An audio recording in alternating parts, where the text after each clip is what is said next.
عقیدہ ہمارا مضبوط ہے، سورج نکلنے کے بعد دن ہونے پر امام احمد رضا کا اس سے زیادہ مضبوط عقیدہ تھا رسول اللہ کی باتوں پر. اس لیے آپ دیکھیں کتنے مضبوط عقیدے والے تھے. ایک روز اعلیٰ حضرت کے دروازے پر ایک فقیر آ گیا اور فقیر آ کر کہنے لگا مجھے 10 روپیہ دے دو ورنہ گھر لوٹ دوں گا.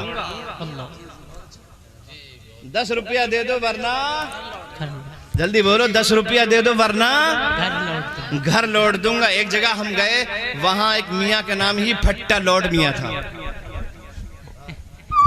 قاری صاحب جانتے ہیں بھوا بازار کی طرف، ہاں ان کا نام تھا پھٹا لوٹ میاں. ہاں بہت محبت کرتے تھے وہ ہم سے. ہماری تقریر سنی انہوں نے، بڑی محبت کی، سر پہ ہاتھ رکھا، نذرانہ پیش کیا اور روک لیا رات کو. کا صبح جب تک مرغا نہیں کھلا دیں گے پھٹا لوٹ میاں کو سکون نہیں ملے گا. میں نے کہا میاں اگر آپ ہمیں دعوت دے رہے ہیں مرغے کی تو ہم رکیں گے، اب مرغا کھا کے جائیں گے. اور سنی مرغا نہیں کھائے گا تو کیا وہابی کھائے گا؟ اللہ کا شکر ہے جتنا حلال مال ہے بڑھیا بڑھیا وہ سب سنی کے نصیب میں ہے اور وہابی کے نصیب میں اتڑی پچونی ہے. کوا ہے ان کے نصیب میں، وہ کوا کھائیں، ہم اہل سنت مرغا کھائیں.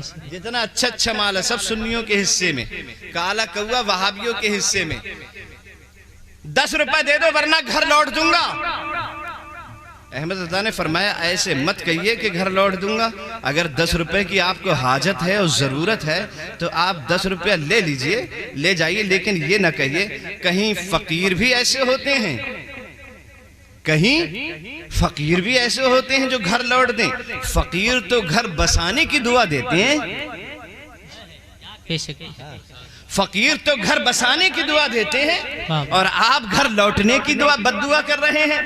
ہے نہیں ہے؟ اللہ چاہے تو سب کچھ ہو جائے، گھر لوٹ دے، پہاڑ لوٹ دے، زمین لوٹ دے، آسمان لوٹ پوٹ کر دے، اللہ جو چاہے کر دے. لیکن آپ یہ بات کہہ رہے ہیں تو یہ اچھی نہیں لگتی. اور پھر گھر لوٹنے کی بات کرتے، گھر بسانے کی آپ کو بات کرنا چاہیے. اور آپ کیا گھر آپ لوٹ سکتے ہیں؟ جب اللہ گھر بسائے تو کوئی بندہ کیا لوٹ سکتا ہے؟ فقیر کہنے لگا میں جو کہہ رہا ہوں صحیح کہہ رہا ہوں، دکھا دے تب میں سمجھوں گا کہ تو گھر بھی لوٹ سکتا ہے. اس فقیر نے جوتا لوٹنے کے لیے نیچے جھکا اور جوتا لوٹنے کی کوشش کی، پورا زور لگا دیا، لیکن احمد رضا کے جوتے کو الٹا نہ کر سکا. جب پسینے آنے لگے تو اعلیٰ حضرت فرماتے ہیں جب تجھ سے احمد رضا کا جوتا نہیں لوٹا جاتا تو احمد رضا کا گھر کیسے لوٹ پائے گا؟ سبحان اللہ سبحان اللہ سبحان اللہ. جب تجھ سے جوتا نہیں لوٹا جاتا تو احمد رضا کا گھر کیسے لوٹ پائے گا؟ یہ عقیدہ تھا اعلیٰ حضرت فاضل بریلوی کا، اتنا مضبوط عقیدہ تھا. حضرات گرامی، امام احمد رضا فاضل بریلوی رضی اللہ تعالیٰ عنہ سے وہابی دیوبندی باطل فرقے والے سب جلتے تھے اور سب احمد رضا کو اپنا دشمن تصور کرتے تھے. لیکن اعلیٰ حضرت کبھی کسی کی فکر نہیں کرتے تھے. پوری دنیا اگر وہابیت کے نام پہ میری دشمن ہو جائے تو مجھے اس بات کی کوئی پرواہ نہیں ہے، اور پوری دنیا مجھ سے دشمنی کرنے لگے مجھے اس بات کی کوئی فکر نہیں ہے، کیونکہ انہیں جانا انہیں مانا نہ رکھا غیر سے کام. انہیں جانا انہیں مانا نہ رکھا غیر سے کام. للہ الحمد میں دنیا سے مسلمان گیا. یہ تو وہابی تھے جو احمد رضا کے دشمن بن گئے تھے. لیکن حضرات گرامی اب اپنوں کی جب باری آئی تو وہ بھی اعلیٰ حضرت کے حاسد بن گئے اور وہ بھی اعلیٰ حضرت سے حسد کرنے لگے، اعلیٰ حضرت سے جلن کرنے لگے. آپ کہیں گے احمد رضا فاضل بریلوی سے اپنوں کی جلن کا کیا سبب ہے؟ اپنے کیوں جلنے لگے؟ تو ایسا نہیں ہے کہ امام احمد رضا نے کسی کی زمین جوت لی ہو، امام احمد رضا نے کسی کا کھیت مار لیا ہو، اعلیٰ حضرت نے کسی کا گھر مار لیا ہو. ایسا نہیں ہے کہ اعلیٰ حضرت نے کسی کا ادھار لیا ہو اور ادھار لے کے واپس نہ دیا ہو اس لیے دشمنی اپنوں سے ہو گئی. جو سنی تھے بنام سنی وہ اعلیٰ حضرت سے دشمنی کرنے لگے اور اعلیٰ حضرت سے حسد کرنے لگے. آپ کہیں گے کس وجہ سے حسد کرتے تھے؟ کوئی ذاتی رنجش تھی؟ نہیں. کوئی مال کا معاملہ تھا نہیں، کوئی جائیداد کا معاملہ تھا نہیں، کوئی پیسے کا معاملہ تھا نہیں، اعلیٰ حضرت کو دولت سے کوئی مطلب ہی نہیں تھا۔ وہ تو یہ کہتے تھے کہ میری زندگی کا سب سے قیمتی سرمایہ مدینے والے کی محبت ہے، میری زندگی کا سب سے قیمتی دولت غوث اعظم کی محبت ہے۔ جو غوث اعظم کی محبت کو اپنی زندگی کا سب سے قیمتی سرمایہ سمجھتا ہو، جو رسول اللہ کے عشق کو اپنی زندگی کا سب سے قیمتی سرمایہ سمجھتا ہو، وہ دنیا کی دولت کو کبھی کریز نہیں دیتا ہے، وہ دنیا کی دولت کو کبھی اہمیت نہیں دے سکتا ہے۔ تو پھر اپنے ناراض کیوں ہو گئے حضرات؟ اپنے ناراض کیوں ہوئے وہ بھی سن لیجئے، ذرا ایک مرتبہ مچل کے کہہ دیجئے سبحان اللہ، سبحان اللہ، سبحان اللہ، سبحان اللہ۔ اپنے کیوں اعلیٰ حضرت سے ناراض ہو گئے؟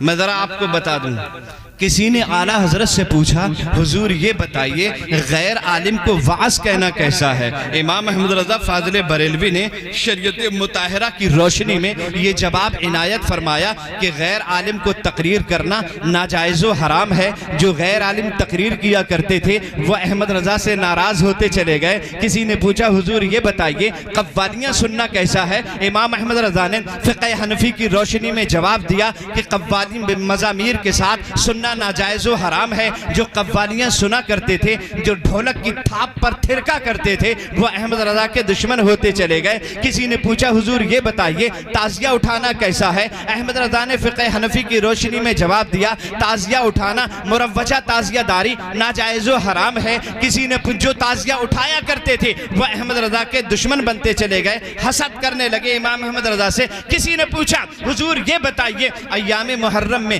کالا اور ہرا کپڑا پہننا کیسا ہے؟ امام احمد رضا نے فقہ حنفی کی روشنی میں جواب دیا 10 محرم تک، پہلی تاریخ سے لے کے 10 محرم تک کالا کپڑا پہننا بھی حرام ہے اور ہرا کپڑا پہننا بھی حرام ہے۔ کالا کپڑا پہننا اس لیے حرام ہے کہ وہ شیعوں کی مشابہت ہے، اور ہرا کپڑا پہننا اس لیے حرام ہے کہ وہ جاہلوں کی مشابہت ہے۔ امام احمد رضا نے جواب دیا ہرا کپڑا پہننا اور کالا کپڑا پہننا محرم کے 10 دن تک ناجائز و حرام ہے۔ جو محرم کے دنوں میں کالا کپڑا پہنتے تھے وہ اعلیٰ حضرت کے دشمن ہوتے چلے گئے، جو محرم کے دنوں میں ہرا کپڑا پہنتے تھے وہ اعلیٰ حضرت کے دشمن ہوتے چلے گئے۔ کسی نے پوچھا حضور یہ بتائیے انگوٹھی پہننے کا مسئلہ شریعت میں کیا ہے؟ تو امام احمد رضا نے جواب دیا ایک انگوٹھی 4.5 ماشا سے کم، وہ بھی ایک نک کی، ایک انگلی میں پہننا جائز ہے۔ جو اپنی انگلیوں کو انگوٹھی کی دکان بنایا کرتے تھے وہ امام احمد رضا سے دشمنی کرتے چلے گئے، امام احمد رضا سے جلتے چلے گئے۔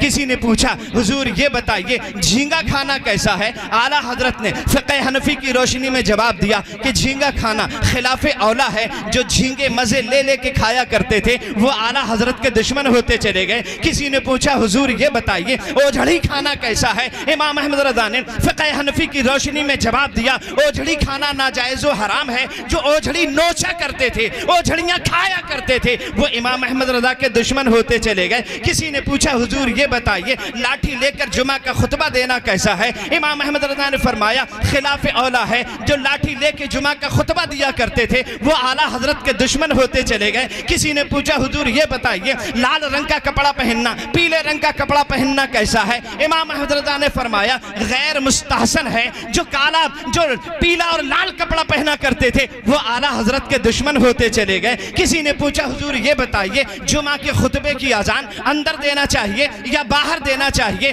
امام احمد رضا نے جواب دیا جمعہ خطبہ کی اذان جمعے کے خطبے کی اذان اندر دینا مکروہ تحریمی ہے، باہر دینا چاہیے، خارج مسجد دینا چاہیے۔ جو اذانوں کو جمعہ کے دن خطبے کی اذان کو مسجد کے اندر دیا کرتے تھے وہ اعلیٰ حضرت کے دشمن ہوتے چلے گئے۔ جب احمد رضا نے اپنی آنکھ کھول کر دیکھا ایک طرف تو وہابی دیوبندی تھے جو میری جان کے دشمن بنے ہوئے تھے، اب تو میرے اپنے بھی میرے حاسد ہو گئے ہیں، تڑپ گئے اور بے چین ہو گئے۔ بشری تقاضا بھی یہی ہے، آدمی اپنوں کو جب دیکھتا ہے اور اپنا ناراض ہوتا ہے تو بے چین ہو جاتا ہے، بے قرار ہو جاتا ہے۔ یہ تو سنی تھے، اپنے تھے، شریعت کا حکم بتانے کی وجہ سے احمد رضا سے دشمنی کرنے لگے تھے۔ بے چین ہو کے کہتے ہیں یا رسول اللہ علیہ الصلوۃ والسلام، ایک طرف اعدائے دین، ایک طرف ہیں حاسدین، ایک طرف اعدائے دیں، ایک طرف ہے حاسدی، بندہ ہے تنہا شہا، تم پہ کروڑوں درود۔ اور بارگاہ غوث اعظم میں اپنا عریضہ پیش کرتے ہیں۔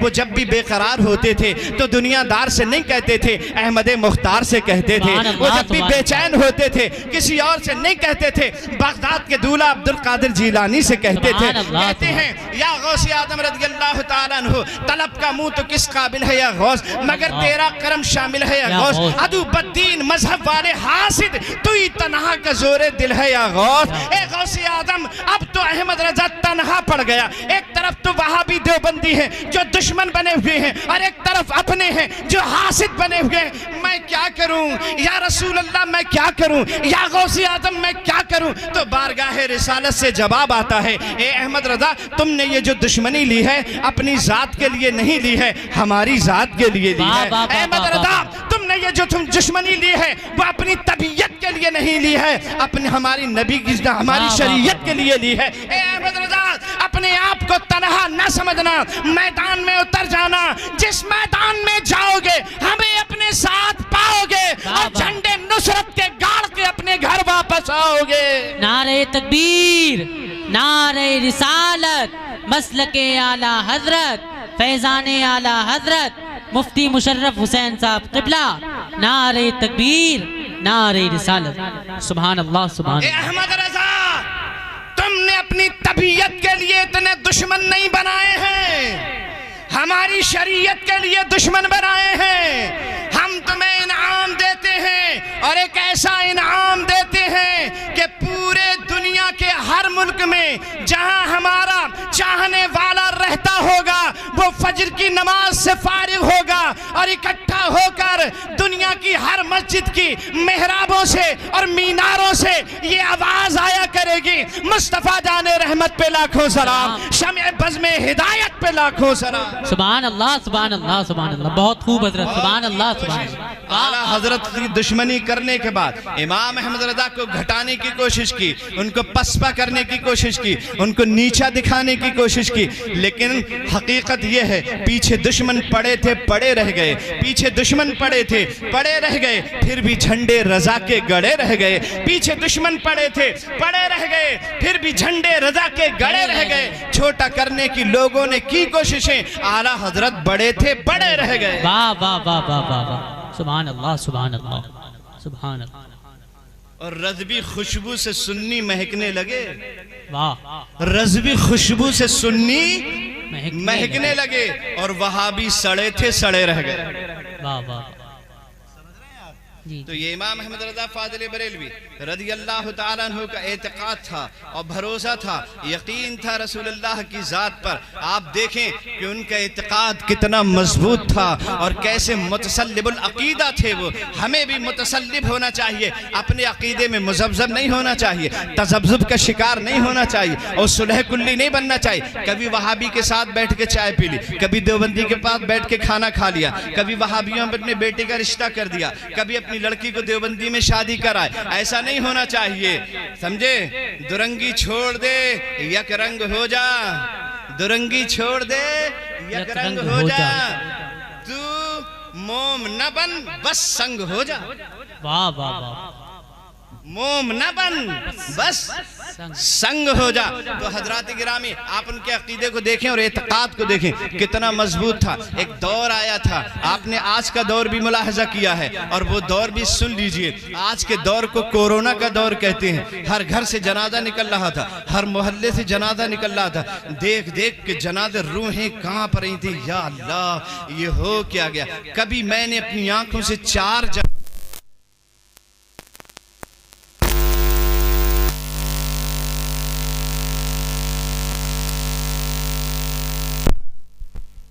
کورونا کا ان آنکھوں نے 4 جنازے اپنی آنکھوں سے دیکھے، روح کانپ کے رہ گئی، توبہ زبان سے نکلے، گھبرا گیا، یا اللہ یہ کیا ہو رہا ہے۔ بریلی شریف میں 70 لوگ 72 لوگ ایک دن میں انتقال کرتے تھے۔